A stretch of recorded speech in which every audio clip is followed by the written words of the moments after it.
So, yes, all students, very good morning to you all and welcome to Enlightened Educators. So ಇವತ್ತು ನಾನು ಒಂದು ಕಾಮೆಂಟ್ಗೆ ರಿಪ್ಲೈನ ಮಾಡೋಣ ಅಂತ ಅಂದ್ಕೊಂಡಿದ್ದೀನಿ ಥ್ರೂ ಅ ವಿಡಿಯೋ. ಸೊ ಒಬ್ಬರು ಕೇಳಿದರು ಮ್ಯಾಥಮೆಟಿಕ್ಸ್ ಬಗ್ಗೆ ಇಂಪಾರ್ಟೆಂಟ್ ವಿಡಿಯೋ ಮಾಡಿ ಅಂತ. ಸೊ ಈ mathematics I literally don't have an idea because mathematics is changing from time to time. ಹೌದಾ, ನಮಗೆ ಅವಾಗ ಏನಿತ್ತು ಅದು ಇವಾಗ ಇಲ್ಲ. ಸೊ ಹಾಗಾಗಿ I don't have any idea to make video on mathematics. So ಏನು ನಾನು ಹೇಳೋದಕ್ಕೆ ಇಷ್ಟಪಡ್ತೀನಿ ಅಂತ ಹೇಳಿದ್ರೆ, I just try to tell you that please to make sure that you just watch any of the resources that you get for mathematics. ಆಯಿತಾ, ತುಂಬ resources ಇದೆ ಮ್ಯಾಥಮೆಟಿಕ್ಸ್ಗೆ, ದಯವಿಟ್ಟು ಚೆಕ್ಔಟನ್ನು ಮಾಡ್ಕೊಳ್ಳಿ. ಬಿಕಾಸ್ ಇವಾಗ ನಾವು ಮ್ಯಾಥಮೆಟಿಕ್ಸ್ಗೆ ವಿಡಿಯೋ ಮಾಡೋಕ್ಕೆ ಅಂದರೆ ನಾವು ಸ್ವಲ್ಪ ಟೈಮ್ ತೊಗೋಬೇಕಾಗುತ್ತೆ ಆ್ಯಂಡ್ ಅದೆಲ್ಲ ನೋಡಬೇಕಾಗುತ್ತೆ. ಬಟ್ ನಮ್ಮ ಬಿಸಿ ಸ್ಕೆಡ್ಯೂಲ್ನಲ್ಲಿ ನಮ್ಗೆ ಅಷ್ಟು ಸಮಯ ಇಲ್ಲ. Plus I don't have even a single idea to tell about mathematics. So ಹಾಗಾಗಿ ದಯವಿಟ್ಟು ನೀವೇನು ಮಾಡ್ತೀರಾ ಅಂತ ಹೇಳಿದ್ರೆ, please to make sure that to just look at it at any what I can say, ಯಾವುದೇ ಒಂದು ರಿಸೋರ್ಸಸನ್ನು ನೋಡಿ ನೀವು ಮ್ಯಾಥಮೆಟಿಕ್ಸನ್ನು ಪ್ರಾಕ್ಟೀಸ್ ಮಾಡ್ಕೊಳ್ಳಿ. ಬಟ್ ನಿಮಗೆ ಒಂದನ್ನು ನಾನು ಹೇಳೋದಕ್ಕೆ ಇಷ್ಟಪಡ್ತೀನಿ. ಸೊ ಈ ಸಲ ನಿಮಗೆ ಮ್ಯಾಥಮೆಟಿಕ್ಸು ಹೊಸದು ಅಂತ ಅಂದ್ಕೊಳ್ತೀನಿ. I hope so it is new. ಒಂದು ಸಲ ಚೆಕ್ ಮಾಡ್ಕೊಳ್ಳಿ, ಹಳೆ ವರ್ಷದ ಕ್ವೆಶನ್ ಪೇಪರಲ್ಲಿ ನಿಮಗೆ ಯಾವುದೇ ಥರದ ಒಂದು ಕ್ವೆಶನ್ಸು, ನಿಮ್ಮ ಯಾವುದೇ ಥರದ ಒಂದು ಕ್ವೆಶನ್ಸ್ನ ನೀವು ನೋಡುವಾಗ ಅದು ನಿಮ್ಗೆ ಇತ್ತು ಅಂತ ಹೇಳಿದ್ರೆ ಪ್ರಾಕ್ಟೀಸ್ ಮಾಡ್ತಾ ಹೋಗಿ. If so it is a new syllabus, ನಂಗೆ ಗೊತ್ತಿರೋ ಮಟ್ಟಕ್ಕೆ ಅದು ಹೊಸ ಸಿಲೆಬಸ್, ಬಿಕಾಸ್ 22 ಸ್ಕೀಮ್ಗೆ ಎಲ್ಲನೂ ಮತ್ತೆ ರಿವೈಸನ್ನು ಮಾಡಿದ್ದಾರೆ. ಸೊ ಹಾಗಾಗಿ ನಿಮಗೆ ಕ್ವೆಶನ್ ಪೇಪರ್ ಸಿಗೋದು ಕಷ್ಟ. But you got a model question paper ಅಲ್ವಾ. Please to make sure that you work on model question paper. ನಿಮ್ಮ ಕ್ಲಾಸಲ್ಲಿ ಏನೇನನ್ನು ಮಾಡಿಸಿದ್ದಾರೆ ಅದನ್ನೆಲ್ಲ ನೀಟಾಗಿ ಪ್ರಾಕ್ಟೀಸ್ ಮಾಡಿ. ಇಂಪಾರ್ಟೆಂಟ್ ಕ್ವೆಶನ್ಸ್ ಅಂತ ಹೇಳಿದ್ರೆ ನೀವು ಏನು ಪ್ಲ್ಯಾನ್ ಮಾಡಬೇಕು ಗೊತ್ತಾ, ಇವಾಗ ನಿಮಗೆ ಅದು ಹೊಸದು ಮ್ಯಾಥಮೆಟಿಕ್ಸ್ ಸಿಲೆಬಸ್ ಹೊಸದು, ಸ್ವಲ್ಪ ಹಳೇದನ್ನು ಸೇರಿಸಿರ್ಬೋದು ಅಥವಾ ಫುಲ್ ಕಂಪ್ಲೀಟಾಗಿ ರಿವೈಸ್ ಮಾಡಿರ್ಬೋದು. ಅದು ನನಗೆ ಐಡಿಯಾ ಇಲ್ಲ, ನಾನು ಮ್ಯಾಥಮೆಟಿಕ್ಸ್ನ ಯಾವತ್ತೂ ನೋಡಿಲ್ಲ ನಿಮ್ಮದು. ಬಟ್ ನಾನು ಏನು ಹೇಳೋಕೆ ಇಷ್ಟಪಡ್ತೀನಿ ಅಂದರೆ, ಒಂದು ನಾನು ನಿಮಗೆ ಹೇಳ್ಬಿಡ್ತೀನಿ, ಸೊ ಅದನ್ನು ಫಾಲೋ ಮಾಡ್ಕೊಳ್ಳಿ.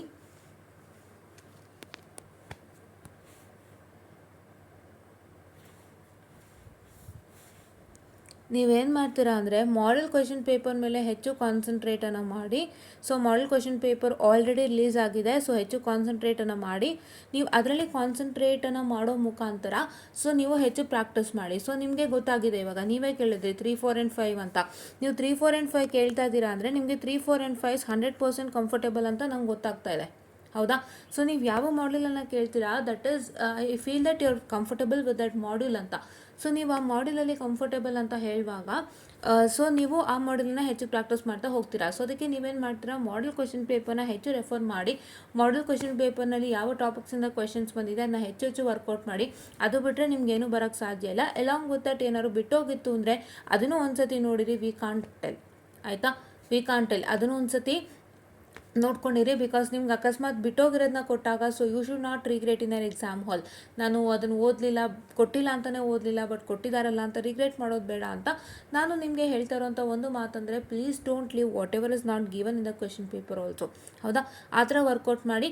ಆಮೇಲೆ ನೀವು ಇನ್ನೊಂದು ಕೆಲಸ ಏನು ಮಾಡ್ಬೋದು ಅಂದರೆ, ನನಗೆ ಇದ್ರ ಬಗ್ಗೆ ಏನೂ ಐಡಿಯಾ ಇಲ್ಲ ಅಂದರೂ ಒಂದು ಬೇಸಿಕ್ ಫೌಂಡೇಶನನ್ನು ಕೊಡ್ತೀನಿ, ಅದನ್ನು ನೀವು ಫಾಲೋ ಮಾಡ್ಬೋದು ಅಂತ ನಾನು ಅಂದ್ಕೊಂಡಿದ್ದೀನಿ. ಆ್ಯಂಡ್ ದ ಸೆಕೆಂಡ್ ಥಿಂಗ್, ನಿಮ್ಮ ಕ್ಲಾಸ್ನಲ್ಲೇ ಇಂಪಾರ್ಟೆಂಟ್ ಗುರ್ತು ಹಾಕ್ಸಿರ್ತಾರೆ. ಹೌದಾ, ಸೊ ಇದು ಬರುತ್ತೆ, ಇದು ಬರಲ್ಲ, ಅದು ಬರುತ್ತೆ. ಸೊ ನಿಮಗೆ ಟಾಪಿಕ್ಸ್ ಮಾಡುವಾಗ ಸ್ಟಾರ್ ಮಾರ್ಕ್ಸ್ ಹಾಕ್ಸಿರ್ತಾರೆ. ಸೊ ಅದನ್ನೆಲ್ಲ ನೀವೇನು ಮಾಡ್ತೀರಾ ಅಂದರೆ, ಅದನ್ನೆಲ್ಲ ನೀವು ಚೆನ್ನಾಗಿ ಪ್ರಾಕ್ಟೀಸ್ ಮಾಡ್ತೀರಾ.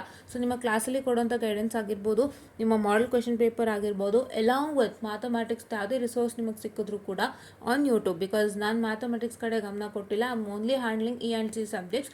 3rd ಸೆಮಿಸ್ಟ್ರದೆಲ್ಲ ಹ್ಯಾಂಡಲ್ ಮಾಡ್ತಾ ಇದ್ದೀನಲ್ವಾ. 3rd, 4th ಆ್ಯಂಡ್ 5th ಇವಾಗ EMW ಕೂಡ ಇಂಪಾರ್ಟೆಂಟ್ ಕ್ವೆಶನ್ಸ್ ಕೊಡ್ತಾ ಇದ್ದೀವಿ. ಸೊ ಆ ಥರನ ಹ್ಯಾಂಡಲ್ ಮಾಡ್ತಿರೋದ್ರಿಂದ ಸೊ ನಿಮಗೆ I am openly telling you can just follow any resources for mathematics where in you find. ನೀವೇ ನಿಮ್ಮ ಸಬ್ಜೆಕ್ಟ್ ಕೋಡನ್ನು ಹಾಕಿದ್ರೆ ನಿಮಗೆಲ್ಲ ಡೀಟೇಲ್ಸ್ ಎಲ್ಲ ಬರುತ್ತೆ ವೀಡಿಯೋಗೆ ಸಂಬಂಧಪಟ್ಟಂತೆ. ಹೌದಾ, just type A subject code, so ನಿಮಗೆ ತುಂಬ ಈಸಿಯಾಗಿ ಸಿಗುತ್ತೆ. ಆ್ಯಂಡ್ ಇನ್ನೊಂದೇನು ಹೇಳ್ತೀನಿ ಅಂದರೆ, ಮಾಡೆಲ್ ಕ್ವೆಶನ್ ಪೇಪರ್ ರೆಫರ್ ಮಾಡಿ. ಲಾಂಗ್ ವಿತ್ ನಿಮ್ಮ ಕಾಲೇಜಲ್ಲಿ ಹೇಳಿರೋಂಥ ಇಂಪಾರ್ಟೆಂಟ್ ಕ್ವೆಶನ್ಸನ್ನು ರೆಫರ್ ಮಾಡಿ. ನಿಮ್ಮ ಕಾಲೇಜ್ ಒಂದು ಗೈಡ್ಲೈನ್ಸನ್ನು ಫಾಲೋ ಮಾಡಿ. ನಿಮ್ಮ ಟೀಚರ್ ಕೊಟ್ಟಿರೋವಂಥದ್ದು can easily pass your exams. So important questions ಅಂತ ಮ್ಯಾಥಮೆಟಿಕ್ಸ್ನಲ್ಲಿ ಹೆಚ್ಚು ರಿಲೈ ಮಾಡೋದಕ್ಕೆ ಹೋಗಬೇಡಿ. ನೀವೇನು ಮಾಡ್ತೀರಾ ಅಂದರೆ, ಮ್ಯಾಥಮೆಟಿಕ್ಸ್ನಲ್ಲಿ ನೀವು ನಿಮ್ಮ ಟೀಚರ್ಸ್ ಹೇಳಿರೋವಂಥದ್ದನ್ನ ಶಿಸ್ತಾಗಿ ಫಾಲೋ ಮಾಡಿ so that you can crack your exams ಅಂತ ಹೇಳ್ತಾ, ಆ್ಯಂಡ್ ಅಲಾಂಗ್ ವಿತ್ ದಟ್ ಇವಾಗ EMW ಇಂಪಾರ್ಟೆಂಟ್ ಕ್ವೆಶನ್ಸ್ ಬಂದಿದೆ Model 4ಗೆ. ಯಾರ್ಯಾರು ಫಿಫ್ತ್ ಸೆಮಿಸ್ಟರ್ ಸ್ಟೂಡೆಂಟ್ಸ್ ಇದ್ದೀರಾ ಅವರೆಲ್ಲರೂ ಬೇಗ ಏನು ಮಾಡ್ತೀರಾ, you will just look at that video. ಇನ್ನು 3 ಮಾಡ್ಯೂಲು ಬರೋದಕ್ಕಿದೆ, ಖಂಡಿತ ಬರುತ್ತೆ. So please to make sure that to just look at it ಅಂತ ಹೇಳ್ತಾ, ಆ್ಯಂಡ್ ಹೀಗೆ ನಾವು ನೆಟ್ವರ್ಕ್ ಅನಾಲಿಸಿಸ್ ಲೆಕ್ಚರ್ ಸೀರೀಸ್ ಎಲ್ಲ ಮಾಡಿದ್ವಿ. ಸೊ ಅದೆಲ್ಲ ಇನ್ನು ಸ್ಟೂಡೆಂಟ್ಸ್ಗೆ ತಲುಪಿರಲಿಲ್ಲ. ನಮ್ಮ ಇಂಪಾರ್ಟೆಂಟ್ ಕ್ವೆಶನ್ಸ್ ತಲುಪ್ತು ಆ್ಯಂಡ್ ನಮ್ಮ ಇಂಪಾರ್ಟೆಂಟ್ ಕ್ವೆಶನ್ಸ್ ಹೈಯೆಸ್ಟ್ ವ್ಯೂಸ್ ಎಲ್ಲ ರೀಚ್ ಆಯಿತು. ಸೊ ಅದೇ ಥರ ಈ ಸತಿ ನಾನೇನು ಹೇಳೋಕೆ ಇಷ್ಟಪಡ್ತೀನಿ ಅಂದರೆ, ನಮ್ಮ ಲೆಕ್ಚರ್ ಸೀರೀಸು ವರ್ಕ್ ಆಗ್ತಾ ಇರುತ್ತೆ. ಸೊ ಯಾರೆಲ್ಲ 3rd ಸೆಮಿಸ್ಟರ್ ಸ್ಟೂಡೆಂಟ್ಸ್ ಇವಾಗ ಸಬ್ಸ್ಕ್ರಿಪ್ಷನ್ ಆಗಿದ್ದೀರಾ ಅವರೆಲ್ಲರೂ 4th ಸೆಮ್ಗೂ ನಿಮಗೆ basic signal processing with respect to that and ನಿಮ್ಮ EMW ಕ್ರ್ಯಾಶ್ ಕೋರ್ಸಸ್ ಆಗಿರ್ಬೋದು, ಅದನ್ನೆಲ್ಲ ನಾವೇನು ಮಾಡ್ತಾ ಇರ್ತೀವಿ. ಸೊ ಅದರದ್ದೆಲ್ಲ ನೀವು ಟಚಲ್ಲಿರಿ. ನಿಮಗೆ ಲೆಕ್ಚರ್ ಸೀರೀಸ್ದೆಲ್ಲ ವೀಡಿಯೋಸ್ ಬರ್ತಾನೆ ಇರುತ್ತೆ. ಸೊ ಅದರಲ್ಲೇ ಟಚಲ್ಲಿರಿ, ಅದನ್ನು ನೋಡ್ತಾ ಇರಿ, ಅರ್ಥ ಮಾಡ್ಕೊಳ್ಳಿ. ತುಂಬ ಈಸಿಯಾಗಿ ನಾವು ಫಿನಿಷನ್ನು ಮಾಡಿಕೊಡ್ತೀವಿ ಆ್ಯಂಡ್ ನಿಮಗೆ ತುಂಬ ಈಸಿಯಾಗಿ ಸಬ್ಜೆಕ್ಟ್ ಪಾಸ್ ಮಾಡೋಂಥ ಹಲವಾರು ಉಪಯುಕ್ತ ಮಾಹಿತಿಗಳನ್ನ ಕೊಡ್ತೀವಿ. ಸೊ ಅದನ್ನೆಲ್ಲ ಅದನ್ನೆಲ್ಲ ವಾಚ್ ಮಾಡಿ ನೀವು ಬೇಗ ಫೆಸಿಲಿಟೀಸ್ ಅವೈಲ್ ಮಾಡ್ಕೊಳ್ಳಿ ಅಂತ ಹೇಳ್ತಾ, I just wind up the session all guys, and thank you.